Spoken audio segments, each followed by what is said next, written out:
निर्गमन के पुस्तक 21वीं अध्याय को ध्यान करेंगे। इसमें 36 वचन लिखा गया है। इस 36 वचन में पहले से लेकर 27 वचन तक देखेंगे तो 10 प्रकार की कानून, मनुष्यों के ऊपर विरोधी कार्यों के बारे में 10 प्रकार की कानून लिखा गया है।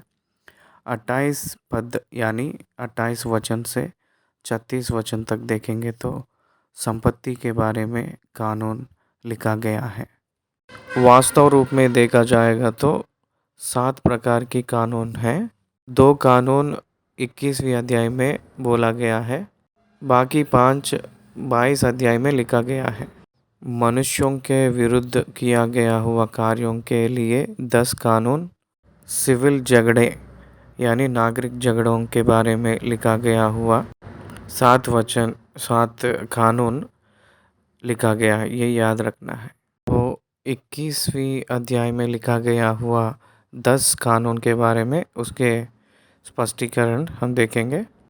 21वीं अध्याय पहली 6 वचनों को देखेंगे तो मेन सर्वेंट दास लोगों के बारे में, 7वीं वचन से 11 वचन तक देखेंगे तो मेड सर्वेंट स्त्री सर्वेंट कह सकते हैं, दासी के बारे में लिखा गया है। 12वीं वचन से देखेंगे तो नर की हत्या यानी मनुष्य को मार डालना, उसके बारे में कानून।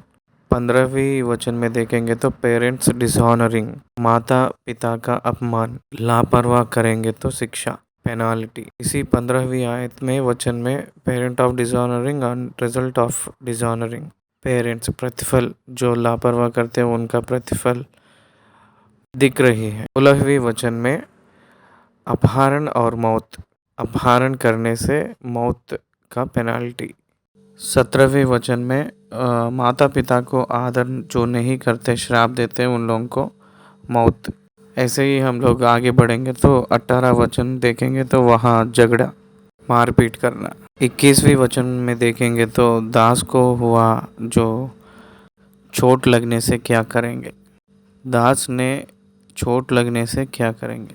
ऐसे हम लोगों को 27 वचन तक 10 प्रकार के कानून मनुष्यों के और मनुष्यों के बीच में हो रहा है, उस विषयों के कानून हम लोगों को स्पष्टीकरण किया गया है। 22 वचन से देखेंगे तो गर्भधारण हुआ स्त्री को चोट लगे तो कौन सी कानून मिलेगी। 26 और 27 वचन को देखेंगे तो जो कोई दास को मिला हुआ चोट की वजह से कौन सी प्रकार का न्याय देना है लिखा गया है। शिक्षा करना है लिखा गया है।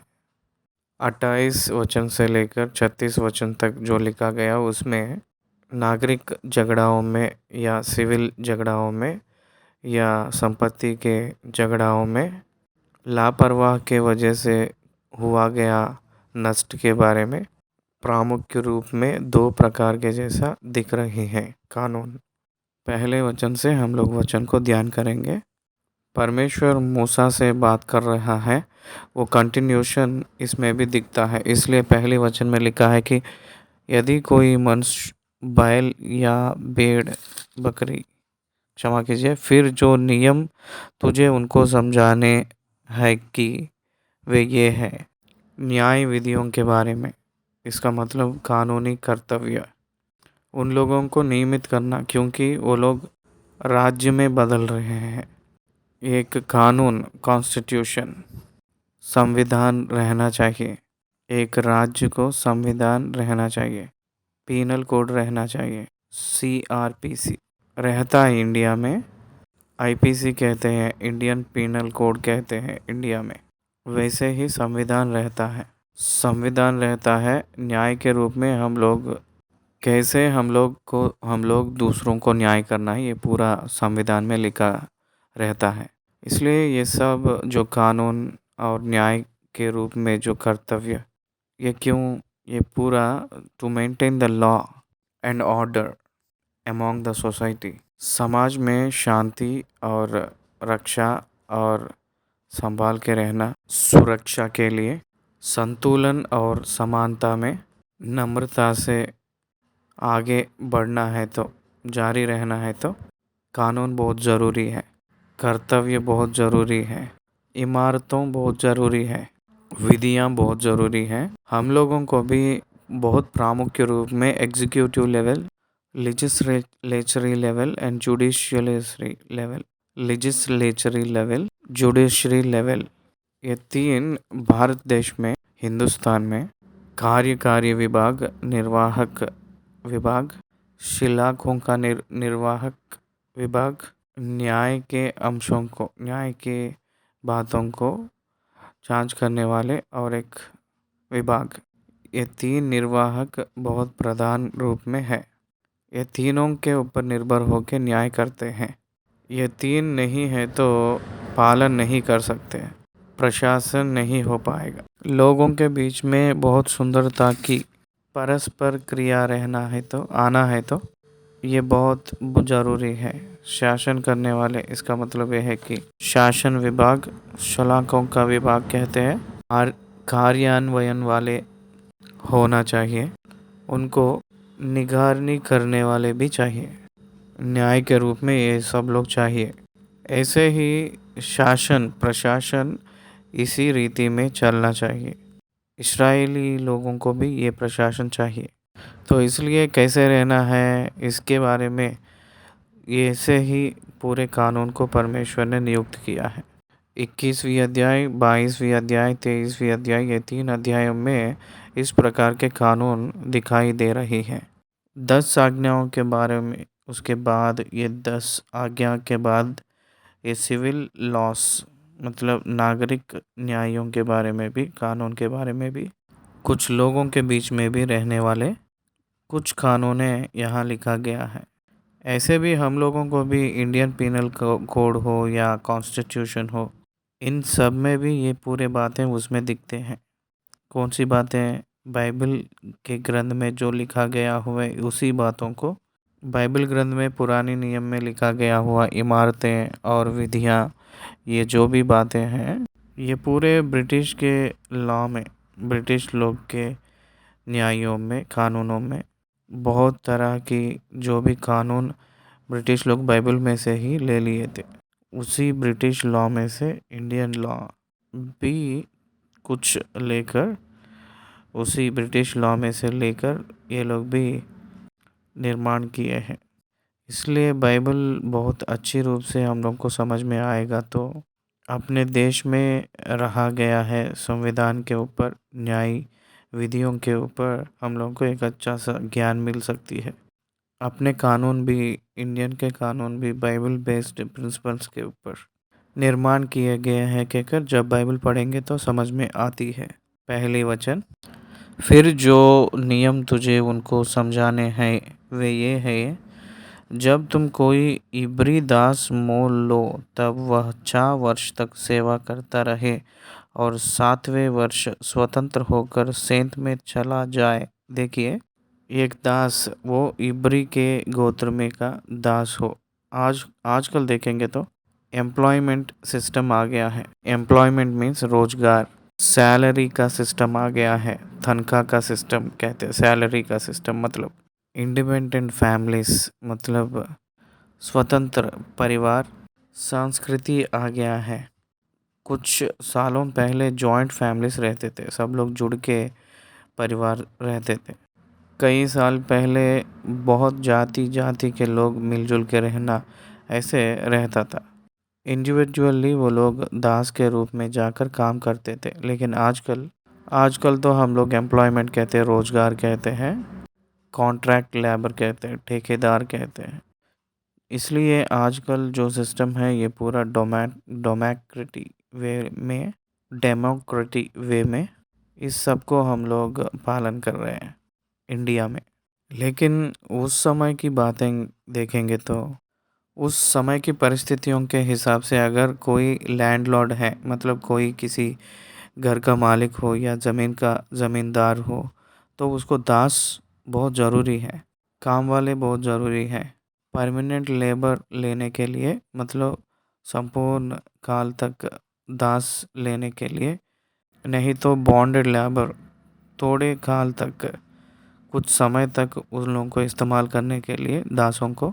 आजकल जैसे हम लोग पैसे देकर कॉन्ट्रैक्ट रूप में, ठेकेदार रूप में काम करवा लेते हैं, उस दिनों में भी ये जो दास लोगों को नियुक्त किए हुए वो होने वाले सिस्टम, दासों को खरीदने का वो सिस्टम रहती थी।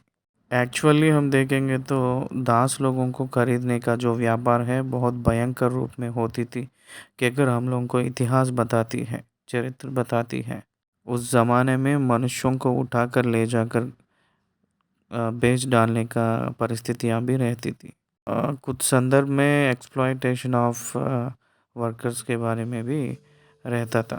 मनुष्यों के वहाँ से लूटना और मनुष्यों को मार डालना, मनुष्य मतलब दास, ये सारे बातें उस समय रहती थी।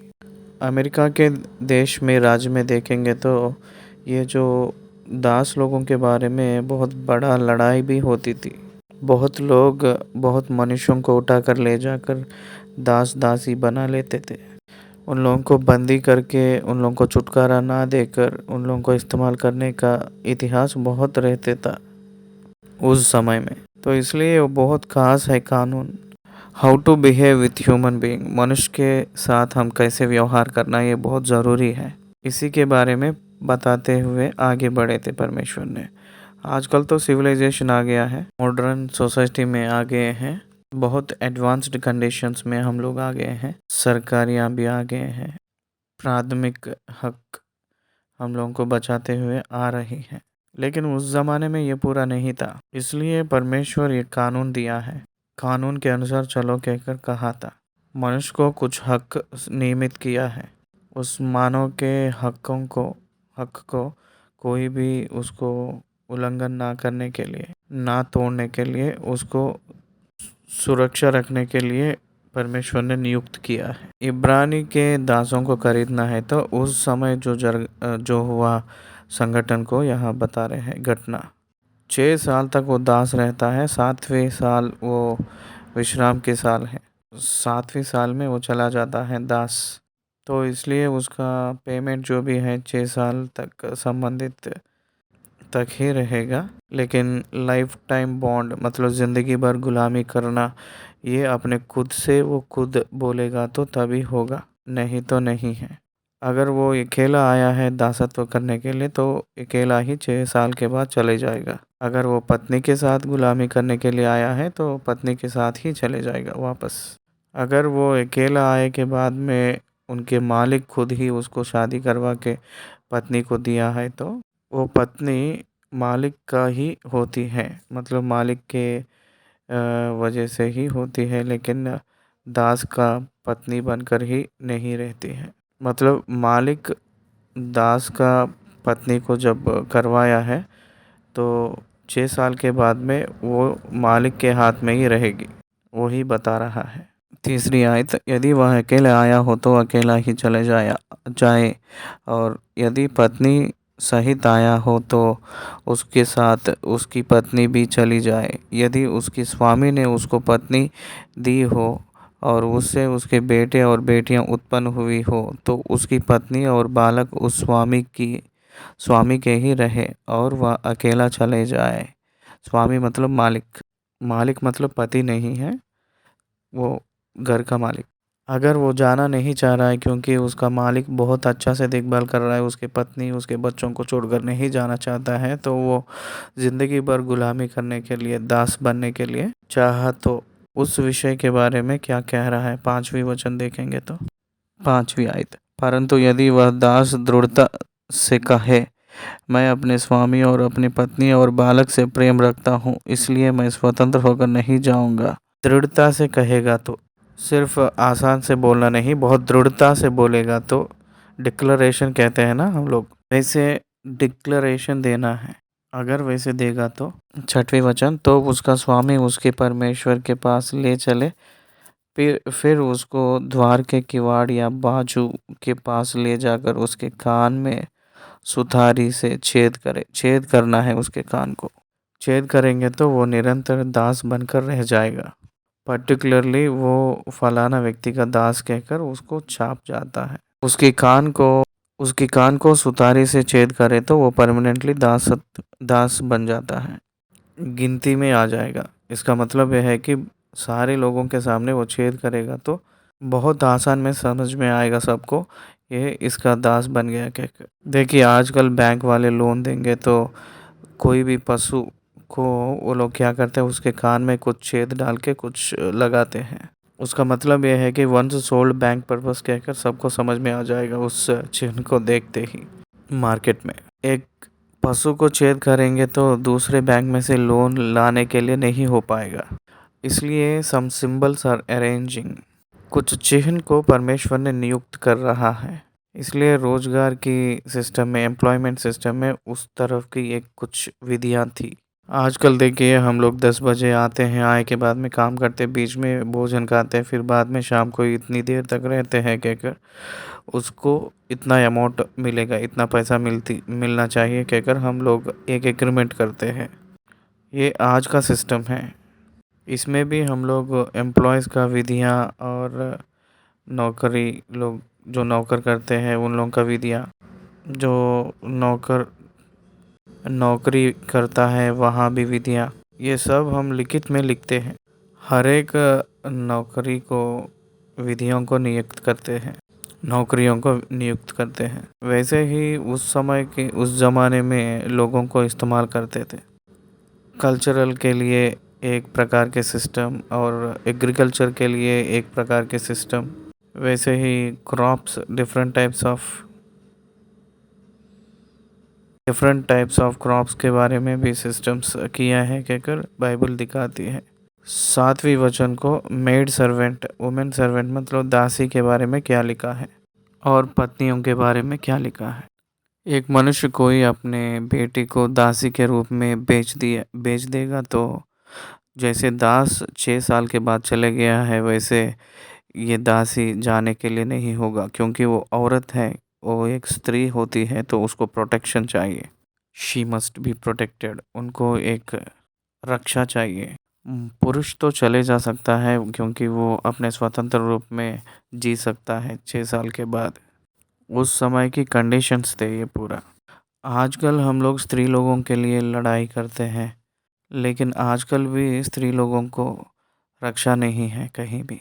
आजकल भी हम लोग देखेंगे तो 1 घंटे में स्त्री लोगों में से कोई 2 या 4 लोग कम से कम बलात्कार हो रहे कहकर हम जानते हैं न्यूज़ में। पीड़ित हो रहे कहकर वर्ल्ड वाइड हम लोग स्टैटिस्टिक्स देखते हैं। तो इसलिए स्त्री को रक्षा आजकल बहुत कम हो गया है। तो अभी ऐसे है तो उस ज़माने में कैसा होगा आप सोचिएगा। तो इसलिए वो दासी के रूप में जब बेचा गया है 6 साल तक गुलामी होकर 7वें साल में वो बाहर स्वतंत्र रूप में जाने के लिए नहीं होगा। वो मालिक स्वामी के पास ही रहकर वो रक्षा पा सकती है। वही कह रहा है, जाना नहीं चाहिए। 8वीं वचन, यदि उसकी स्वामी उसको अपनी पत्नी बनाए और फिर उससे प्रसन्न ना रहे तो वह उसे दास से छुड़ाई जाने दे। उसका विश्वासघात करने के बाद उसे विदेशी लोगों के हाथ बेचने का उसको अधिकार ना होगा। अगर ऐसा हो तो एक मालिक ने उसको खरीद कर उसको शारीरिक रूप में उसको पूरा इस्तेमाल किए के बाद में अगर उसको बेचना चाहता है तो उसको वो हक नहीं है कहकर लिखा है। उनको जो भी जीने के लिए पोषण करना है वो सब कुछ देकर उनको छुड़ाना है। उनको अपने मनमाने से जो भी करना चाहती है करने के लिए और उनको पैसे देकर ज़िंदगी भर उनको जो ज़रूरत है उसको देकर भेजना है। आजकल भी इस्लाम में ये कंटिन्यू हो रहा है, ये विधि, ये कानून। 9वीं आयत, यदि उसने उसका अपने बेटे से विवाह कर दिया हो तो उससे बेटी का सा व्यवहार करे। चाहे वह दूसरी पत्नी कर ले तो भी वह उसका भोजन, वस्त्र और संगति ना घटाए। और यदि वह इन 3 बातों में गति करे तो वह स्त्री बिना दाम चुकाए ही चली जाए। अगर कोई एक मालिक उसकी लड़का को ये दासी को शादी करवा दिया है तो उसके बाद दूसरी शादी से दूसरी स्त्री को करवा दिया है तो पहली स्त्री को सेक्सुअल लाइफ मतलब शारीरिक जो भी इच्छाएं, शरीर का रिश्ता में वो कुछ भी कमी नहीं करना है। Human right, sex is a human right. Wife and husband, पति और पत्नी, उनके वैवाहिक जीवन में वो लोग एक दूसरे का धर्म को कंप्लीट करना है। तो इसलिए शादी हुए हर एक स्त्री अपने जो पति से वो अपने धर्म को कंप्लीट करना पड़ता है, पूरा करना पड़ता है पति लोगों को। कोई भी लापरवाह नहीं करना है। ये कानून की व्यवस्था के अनुसार ये बहुत, अगर नहीं करेंगे तो ये बहुत भयंकर गलत होती है। आजकल भी शारीरिक तौर से शारीरिक रिश्ता अगर पति नहीं कर रहा है तो स्त्री कोर्ट पे जा सकती है। इंडिया में वो जो नियम आज भी है, इसे ही यहाँ लिखा है, देखिए 10वीं वचन में, भोजन, वस्त्र और संगति ना घटाए। ये 3 करेंगे तो उनको कोई दिक्कत नहीं। अगर वो नहीं कर रहे हैं तो वो दासी के रूप में नहीं रहेगी, चले जाएगी। उनको भेजने के लिए कोई भी बीच में तंग नहीं करना है, रोकना नहीं। ये स्वतंत्र रूप में आज़ादी होकर जा सकती कहकर बोल रहे हैं। 12वीं वचन से 14वीं वचन तक देखेंगे तो मर्डर के बारे में लिखा है। 12वीं वचन, जो किसी मनुष्य को ऐसे मारे कि वह मर जाए तो वह भी निश्चय मार डाला जाए। 302 मर्डर केस। इसलिए इंडिया में क्या हो रहा है, ज़िंदगी भर लाइफ टाइम शिक्षा देती है कानून, नहीं तो और बहुत भयंकर खूनी किया है, हत्या किया है तो उसको फांसी डालते हैं। लेकिन Indian penal code transformation based code मतलब बदलते रहती है। उन लोगों को एक बदलाव लेकर आने के लिए जो शिक्षा देते हैं वो शिक्षा, वो कानून अपने इंडिया में है। लेकिन यहाँ इब्रानियों के जो कानून कैसे हैं देखेंगे तो निश्चय उसको मार डाला जाए कहकर लिखा गया है। अगर पता चल कर भी, जान कर भी वो मार दिया है तो उसको भी मार डालना चाहिए। हत्या के बदल हत्या, आजकल भी इस्लाम में ये चल रही है। अगर आज भी कोई हत्या करेगा तो उसको मार देते हैं, सबके सामने मार देते हैं, सबके सामने फांसी डाल देते हैं। इसलिए वहाँ बहुत अपराधों बहुत कम चलती है वहाँ। इंडिया में कोई भी हत्या करता है तो भी उसको सज़ा नहीं मिलती है। वो ट्रायल कहकर और कोर्ट कहकर सालों सालों तक लगता है। वो वहाँ लिखा गया है 12वें वचन में। 13वें वचन, यदि वह उसकी गात में ना बैठा हो और परमेश्वर की इच्छा ही से वह उसके हाथ में पड़ गया हो, तो ऐसा मारने वाले के भागने के लिए मैं एक स्थान ठहराऊंगा जहां वह भाग जाए। एक्सीडेंटली डेथ हुए तो उसको उसके बारे में लिखा है कि उसके लिए एक आश्रयपुर नियुक्त करूंगा कहकर परमेश्वर ने कह रहे हैं। भागने के लिए एक स्थान। एक्सीडेंटली किसी के वजह से अगर मर्डर हो गया तो वो व्यक्ति ने जो व्यक्ति ने मर गया था उसके संबंधित कोई भी व्यक्ति मारने के लिए इसका पीछा पड़े तो उन लोग बचने के लिए जो एक्सीडेंटली मार दिए हैं उन लोग बचने के लिए आश्रयपुरम कहते हैं। ऐसे 3 प्रकार की आश्रयपुरम बाइबल दिखाती है। योरदान के इस तरफ 3 आश्रयपुर है कहकर कहती है, योरदान के उस तरफ 3 आश्रयपुर है कहकर, पूरा मिलाकर 6 आश्रयपुर है कहकर परमेश्वर नियुक्त किया है। यहोशू के ज़माने में उसको डिक्लेयर करके वो लोग चला लिए थे इसको, आश्रयपुर को। उस शहर में रहने वाली जो पाठक ये जो खूनी किया है वो दौड़कर जाकर अगर उसको पकड़ लेंगे तो उसको खींच कर नहीं मार सकते कोई। वो जो प्रधान याजक जब तक मरेगा नहीं उस शहर में तब तक ये ज़िंदा रहेगा। उसके बाद वो मुक्ति हो जाएगा, उसको कोई भी मारना नहीं चाहिए। इसलिए प्रधान याजक जब तक मरेगा नहीं तब तक वो उसी में रहता है, उसके बाद वो मुक्ति पाएगा। तो इसलिए इस प्रकार के आश्रयपुरम मैं बनाऊंगा कहकर परमेश्वर ने कहा था। एक्सीडेंटली मर्डर्स हो सकता है, मौत हो जाता है।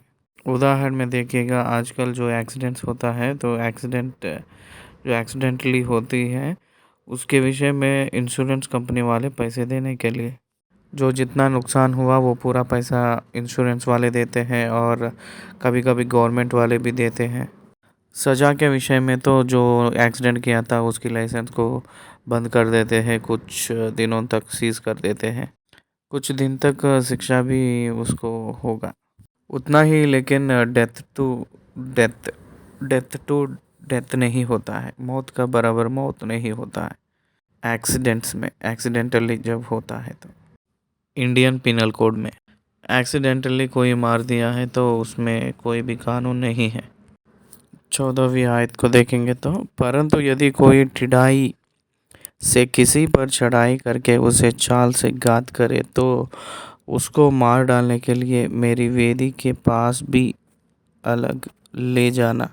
इसका मतलब यह है कि कोई भी ठिठाई से किसी पर चढ़ाई करके, मतलब होना चाहिए कि अगर बहुत ज़बरदस्ती मारा है तो अगर वो वेदी के पास भी जाएगा तो उसको खींचकर उसको मार डालना चाहिए कि अगर लिखा है। इसलिए क्रिमिनल केस में मोटिव एंड मोशन ये दोनों ऑब्जर्व करते हैं। क्यों मारा है मोटिव, कैसा मारा है मोशन। मारेगा तो इसको लाभ क्या हुआ है, मारेगा तो ये क्यों सोचा है कपटी के रूप में। इसलिए what is his motive behind his murder, वो हत्या कर रहा है इसका मतलब यह है कि क्यों मार रहा है वो प्रूव होना चाहिए, मोटिव प्रूव होना चाहिए, कारण पता चलना चाहिए। उसके बाद कैसे मारा होगा, वो हंसिया से मारा होगा, करंट शॉक से मारा होगा या पानी में डुबो के मारा होगा, कैसे मारा है, गर्दन दबा के मारा है या रस्सी बांध के मारा है, कैसे मारा है, प्रूव होना चाहिए, निर्धारण होना चाहिए। उसका जो भी एविडेंसेस है उसको पकड़ना पड़ेगा पुलिस लोग ने। अगर ऐसा कोई मिल गया तो उसको क्या करना, खींच कर मार डालना चाहिए, उसको जीना नहीं देना चाहिए उस ज़माने के कानून। 15वीं वचन, जो अपने पिता या माता को मारे पीटे वह निश्चय मार डाला जाए। आजकल भी हम लोग देखेंगे तो माता पिता को कोई भी मारपीट करता है तो उसको पुलिस लोग ले जाते हैं, अरेस्ट करते हैं। आज भी कोई भी बुज़ुर्ग लोग जो माता पिता लोग जाकर सुपरडेंट ऑफ पुलिस के पास जाकर कोई भी एक केस डाल देंगे तो इमीडिएटली उसको अरेस्ट करते हैं उसके बच्चा को। सुप्रीम कोर्ट ने, इंडिया ने एक अद्भुत रीति से एक न्याय कानून बिल दी है। बुजुर्ग अवस्था में रहने वाले माता पिता को जो पोषण नहीं देखता है उस बच्चों को, उस औलाद को जेल में डाल दो कहकर न्याय की है कही है। अगर कोई भी माता या पिता हम लोग को खाना नहीं रख रहा है कहकर वो लोग कोर्ट चढ़ेंगे तो, कोर्ट पे जाएंगे तो, पुलिस स्टेशन को जाएंगे तो उन लोगों को अरेस्ट करके औलाद को जेल में ले जाते हैं। काउंसलिंग देकर देखिएगा, अगर नहीं सुन रहा है तो जेल में ले जाते हैं। वैसे ही बुज़ुर्ग लोगों को कोई भी बच्चे मारपीट करते हैं तो उसकी प्रकार की भी उन लोगों के लिए भी शिक्षाएं हैं।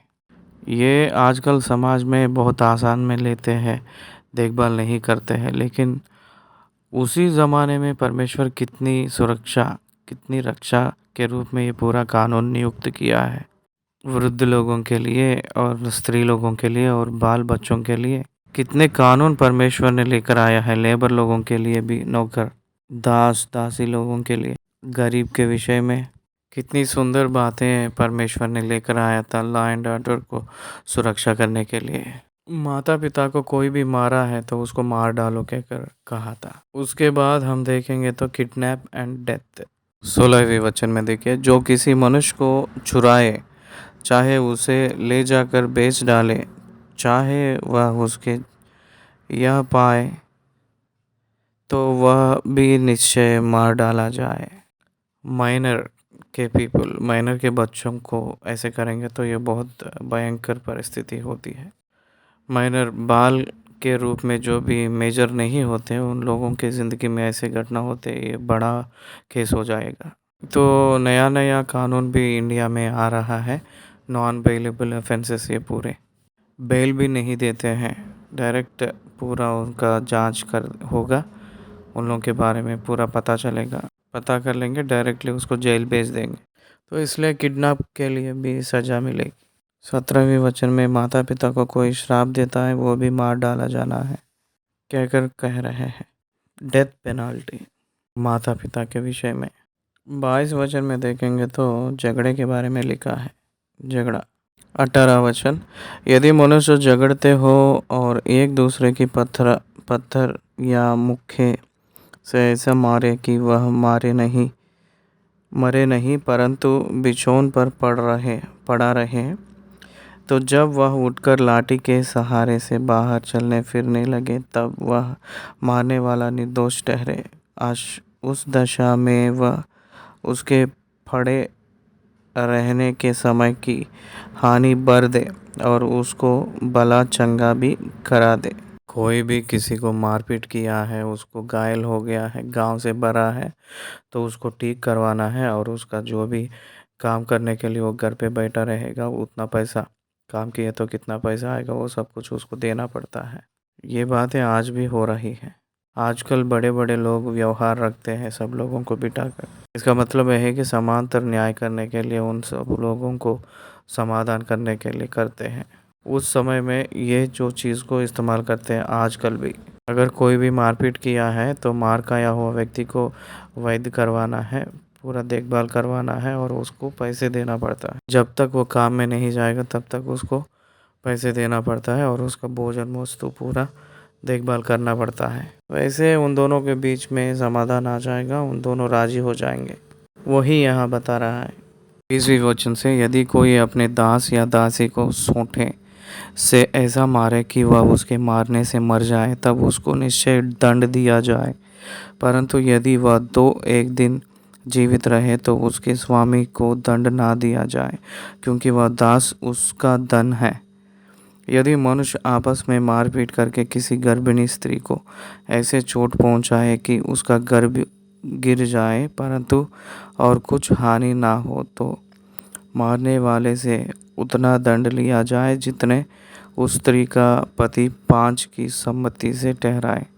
गर्भिणी स्त्री लोगों के लिए भी कानून है। अगर कोई मारपीट कर रहा है तो उसमें गर्भिणी स्त्री को चोट लग गया है, तो वो चोट लग गया सो जब वो गर्भ ख़त्म हो गया है तो उसके पति जितना वो मांगता है पैसे सामने वाला का, तो उतना वो देना पड़ता है। 23 वचन देखेंगे तो यहाँ देखिएगा, परंतु यदि उसको और कुछ हानि पहुँचे तो प्राण के बदले प्राण, ये ध्यान देना है, कुछ लोगों को ये समझ में नहीं आता है। प्राण के बदले प्राण के बदले प्राण, और आँख के बदले आँख, और दाँत के बदले दाँत, और हाथ के बदले हाथ का, और पाँव के बदले पाँव का। इसका मतलब क्या है? दाग के बदले दाग, और गाँव के बदले गाँव, और मार के बदले मार का दंड हो। इसका मतलब क्या है? जो आप अपने खुद को प्यार करते हो वैसे पड़ोसी को भी प्यार करो, कहकर ये जो वचन वादा यहाँ संपूर्ण हो रहा है। अगर अपने आँख को अगर घटा लेगा तो सामने वाला के आँख को भी घटा लेंगे। तो अपने आँखों को बचा लेंगे तो सामने वाला का आँख को भी बचाना है। ये जो है नियम एक दूसरे को प्यार करे जैसा दिख रही है, इसलिए आँख के बदले आँख कहकर कहा है। परफेक्ट पनिशमेंट कहते हैं इसको। एक थप्पड़ मारेंगे तो दूसरा व्यक्ति को बहुत मारेंगे तो वो नहीं हो पाएगा। एक थप्पड़ के बदले एक ही थप्पड़, इसी को न्याय कहते हैं। आँख के बदले आँख है क्या बता रहे हैं। अपने पड़ोसी को तो प्यार करना ही चाहिए आपको, क्योंकि उसके आँखों को निगारिन करेंगे तो ही तब आपके आँख भी बचेगी। अगर उसके आँख गट गया है तो आपका आँख भी गट जाएगा। इसलिए प्रेम से व्यवस्था पूरा निर्माण हुआ कहकर हम लोगों को समझ में आ रहा है। 26 वचन, जब कोई अपने दास या दासी को आँख पर ऐसा मारे कि फूट जाए तो वह उसकी आँख के बदले उसे स्वतंत्र करके जाने दे। इसका मतलब यह है कि कोई भी मार देगा बहुत ज़ोर से तो वो स्वतंत्र हो जाएगा दास। तो जो मारा है वो मालिक अपने स्वतंत्रता को खो लेता है, जो मार खाया है वो स्वतंत्रता को पाकर चले जाएगा। 27 वचन, और यदि वह अपने दास या दासी को मार के उसके दांत तोड़ डाले तो वह उसके दांत के बदले उसे स्वतंत्र करके जाने देना। आँख है तो भी दांत है तो भी वो स्वतंत्र हो जाएगा दास। तो इस दोनों के बदले उसको स्वतंत्रता करके छोड़ देना, लेकिन उसको पीड़ित नहीं करना। 28 वचन से देखेंगे तो संपत्ति के बारे में कानून। देखिए 21वीं अध्याय का 28 वचन से लेकर 36 वचन तक देखेंगे तो यहाँ 7 प्रकार के सिविल लॉस, उसमें से 2 प्रकार की सिविल लॉ बताया गया है।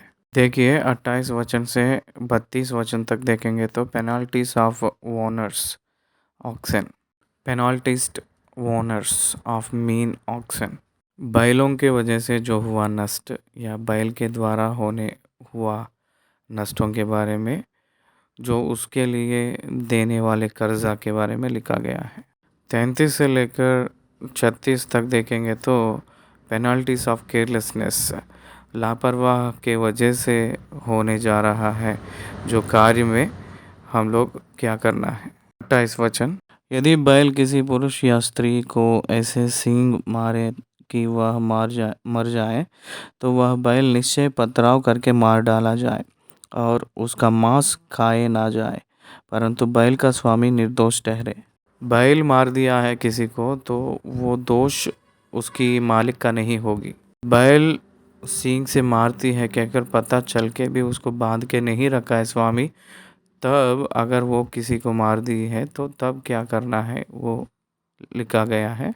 देखिए 29, परंतु यदि उस बैल की पहले से सींग मारने की आदत पड़ी हो और उसके स्वामी ने जताए जाने पर भी उसको ना बांध रखा हो और वह किसी पुरुष या स्त्री को मार डाले, तब तो उस बैल पर पथराव किया जाए और उसकी स्वामी भी मार डाला जाए। यदि उस पर छुड़ौती ठहराई जाए तो प्राण छुड़ाने को जो कुछ उसके लिए ठहराया जाए उसे उतना ही देना पड़ेगा। चाहे बैल ने किसी बेटे को चाहे बेटी को मारा हो तो भी इसी नियम के अनुसार उसका स्वामी के साथ व्यवहार किए जाए। यदि बैल ने किसी दास या दासी को सींग मारा हो तो बैल के स्वामी उस दास के स्वामी को 30 शुकेल रुपया दे और उस बैल पर पथराव किया जाए। किसी बेटा को बेटी को या दास को या किसी स्वतंत्र व्यक्ति को मार देगी तो तब भी उसको उसका जिम्मेदारी लेकर उसको भी मारा जाता है, स्वामी को, मालिक को। कब? जब वो मारती है कि अगर पता चल के भी उसको कंट्रोल नहीं रखते हैं, बांध के नहीं रखते हैं, तब इसका मतलब वो जान कर भी दूसरों को नष्ट हो रहा है कि अगर पता चलती है तब भी वो लापरवाह करता है, तब वो कर्जा को मिटाना पड़ता है। कर्जा मतलब वो खुद अनुभव करना पड़ता है मौत को। 33 में देखिए, यदि कोई मनुष्य गड्ढा खोलकर या खोद कर उसका नाद डांफे और उसमें किसी का बैल या गधा गिर पड़े, तो जिसका वह गड्ढा हो वह उस हानि को भर दे, वह पशु के स्वामी को उसका मोल दे और लोथ गड्ढे वाले की ठहरे। किसको? जो नष्ट पाया है उसको ये जो नष्ट करवाया था वो देना पड़ता है। जो लोथ लोथ का मतलब मरा हुआ उसका होगा। किसको होगा? जो नष्ट पाया है उसी को होगा। 35 वचन, यदि किसी का बैल किसी दूसरे के बैल को ऐसी चोट लगाए कि वह मर जाए, तो वे दोनों मनुष्य जीते बैल को बेचकर उसका मोल आपस में आधा आधा बांट ले और लोथ को भी वैसे ही बांटें। क्या है यहाँ? जो मरा है उसको भी आधा आधा बांट लेना है, जो जिंदा है उसको भी बांट लेना चाहिए आपस में। 36, यदि वह प्रकट हो कि उस बैल की पहले से सींग मारने की आदत पड़ी थी पर उसकी स्वामी ने उसे बांध नहीं रखा, तो निश्चय वह बैल के बदले बैल भर दे, पर लोथ उसी के ठहरे। अनजान के मारे तो नष्ट लेना है, और जान के मारेंगे तो पूरा लॉस होना, पूरा नष्ट होना। देखिए, ऐसे 22 अध्याय में 36 वचनों में एक मनुष्य के ऊपर करने वाले जो भी अपराध, 10 अपराधों के बारे में, संपत्ति के बारे में 2 कानून लिखा गया है। यहाँ तक हम लोग 21वीं अध्याय को कंप्लीट किए हैं, ख़त्म कर चुके हैं। इस 21वीं अध्याय में हम लोग को ये पता चला है कि समानता का न्याय कैसे करें। मनुष्यों के बीच में जो झगड़े हैं, जो क्राइम्स होते हैं, उसका सज़ा कैसे देना है, इसके पेनाल्टी कैसे किस प्रकार का होगा, कहकर ये पूरे जो बातें हैं 21वीं अध्याय में लिखा गया है। परमेश्वर प्रशासन करते समय मनुष्यों के बीच में जो भी होता है उसको क्या करना है लिखा गया है। मनुष्यों के बीच में चाल चलन करना है। परमेश्वर के निगारनी में ये पूरा हो रहा है कहकर हमको समझ में आ रहा है। धन्यवाद। इस अध्याय खत्म हुआ है।